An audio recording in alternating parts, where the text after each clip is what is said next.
If you're lost and looking for a sign, raise your hand and say I. And if you're scared, got nowhere to hide, raise your hand and say I. If you've been dreaming now a better way of life, reach up and touch the sky.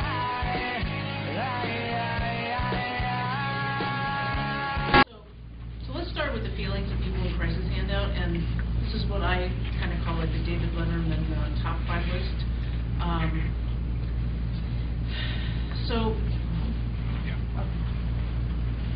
And this is kind of universal across the board, no matter what type of a crisis someone's experiencing.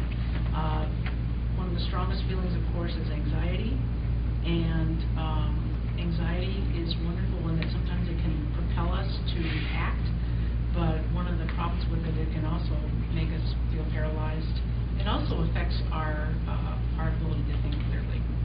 The second one is a feeling of helplessness and hopelessness.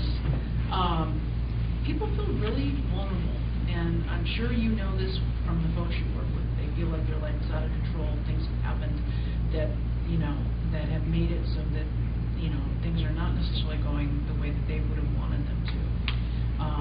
And with that goes shame and guilt.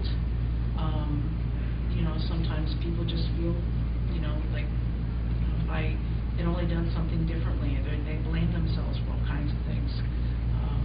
And unfortunately, that is one of the things that people feel in crisis. And some of that is because of how our culture responds to people in crisis.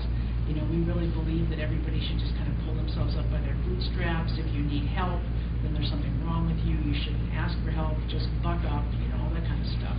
And so be aware that the guilt and shame are part of the thing that often comes along with this. And then anger and hostility. And sometimes, I know from our phone lines, and I assume this would come up in your support groups as well, that there are people who are angry. And it really isn't, at us.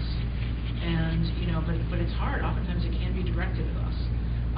And that's, I think, one of the hardest things to deal with. In some ways, it's hard to watch people that are vulnerable. It's hard to watch people having any type of difficult emotion. But when you have someone who is literally angry and kind of in your face and kind of venting, I think that's really one of the hardest things for us to handle.